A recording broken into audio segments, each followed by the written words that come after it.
Hello, everyone. Thank you for being with me today as we wrap up and I explain to you the best that I can the murder of a 15-year-old. And what I'm about to tell you is an absolute poop show. Here it is. Let me start by telling you none of these people work. The 15-year-old's not in school. Every one of them lied about everything. And as I lay this out, you'll understand all the confusion. Let me start with Jace Gavia, who's 23, and Pierre Salver, who's 34. They're cousins. Not only are they cousins, well, I guess they kind of work. They run a trap house, or as it's known in the neighborhood, the Weed House. And Jace is known as the Weed Man. So I'm going to talk today about the foundation of all of this problem. It's that thing that people want to call low-level, nonviolent drugs, marijuana. You know, it's not a problem. Well, it's not a problem until you get a 15-year-old kid shot and killed, right? So anyway, Jace, and we don't want to forget him, he just got out of prison where he did 5 years. And this was having to do with shootings, right? Pierre, in 2013, got out of prison after doing 4 years for robbery and burglary and child neglect.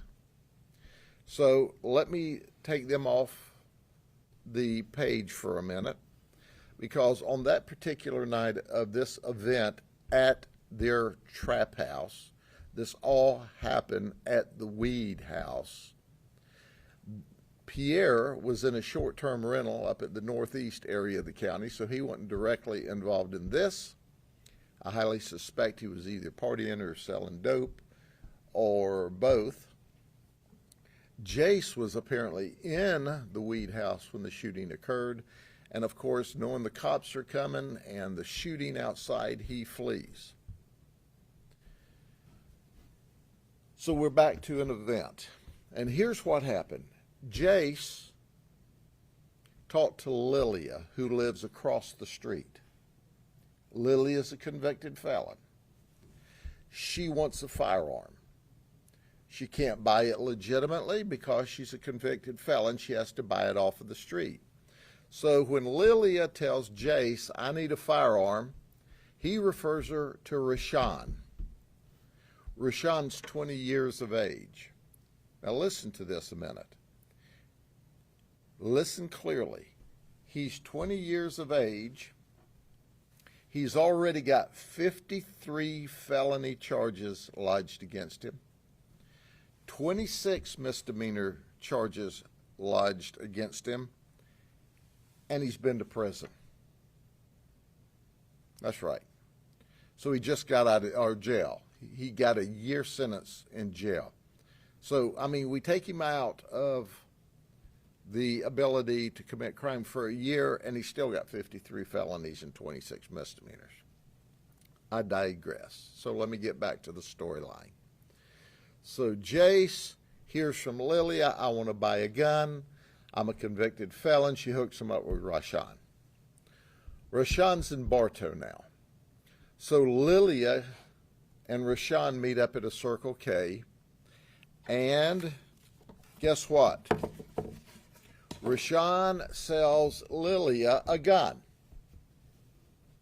So here's the gun that Rashawn sells to Lilia.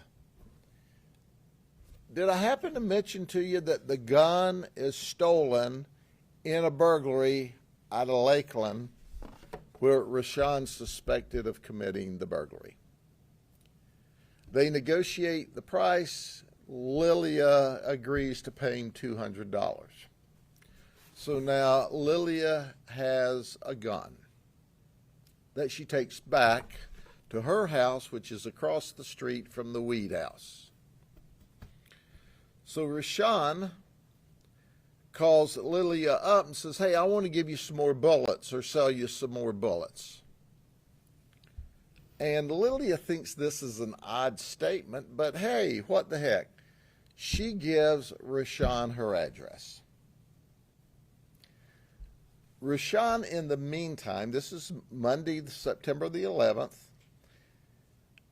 When this conversation takes place, it's about 10:30 at night. So Rashawn then goes by and picks up Quashawn, who's 15 years of age. So Rashawn and Quashawn go to Winter Haven. Rashawn is going to deliver bullets to Lilia. What he really wants to do is hook up and have sex. And then they're up there, they're going to buy some marijuana. So Quashawn gets in the car with Rashawn to go buy marijuana, and Rashawn's going to hook up with Lilia. So they arrive there. It's sometime just before midnight. Quashawn is no place to be seen. He's out of the car. When Lilia comes out and gets in the front passenger side of Rashawn's car. Well, they talk about bullets and they talk about sex. Lilia has a purse with money in it. While Lilia is talking to Rashawn, she says, things don't seem just right here. And about that time, Quashawn opens the passenger door and starts trying to rob Lilia at gunpoint. So Quashawn supposedly, according to everything we can put together, he's 15, is trying to rob Lilia at gunpoint. Lilia's fighting to hold on to her purse that's strapped across her body. Quashawn's trying to pull her out of the car or pull the backpack kind of pocketbook deal off of her.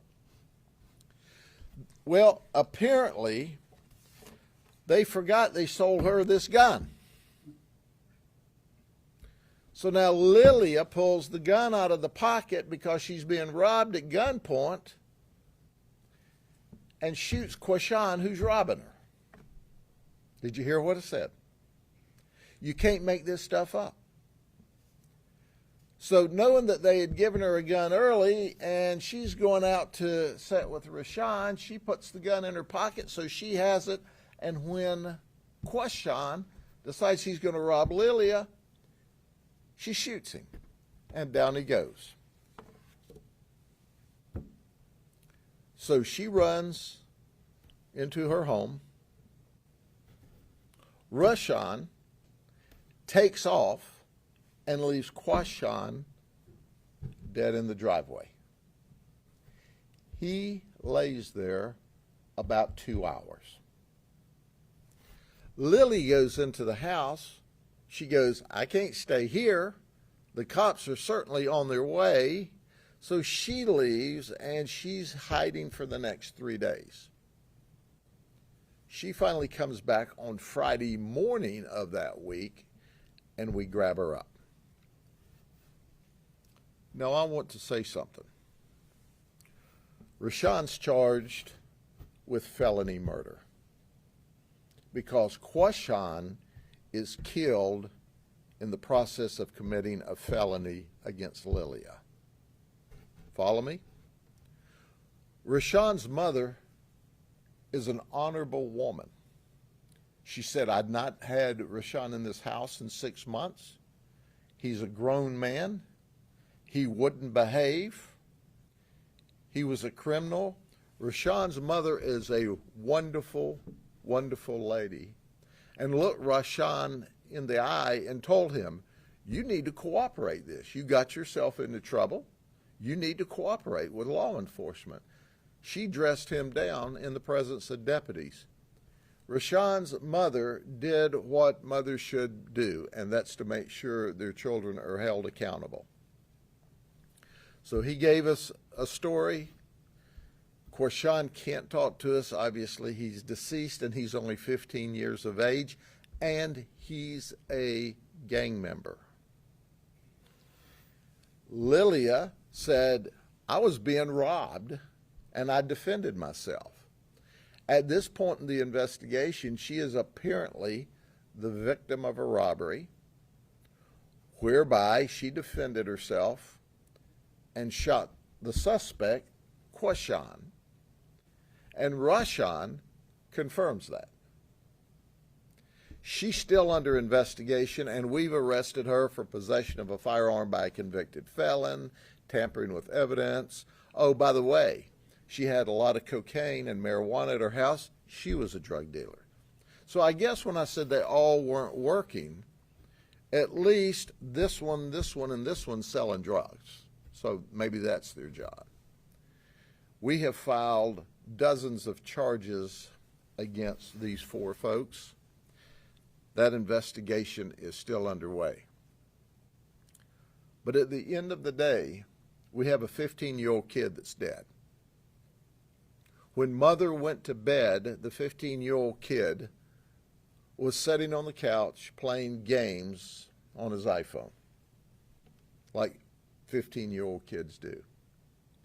When she woke up at 3 o'clock to feed her infant child, guess what? He was not on the couch. She figured he'd gone to bed. And when she wakes up in the morning to the knock on her door, our detectives are telling us her 15-year-old child was murdered. And that's a shame. It's a shame that he's a gang member.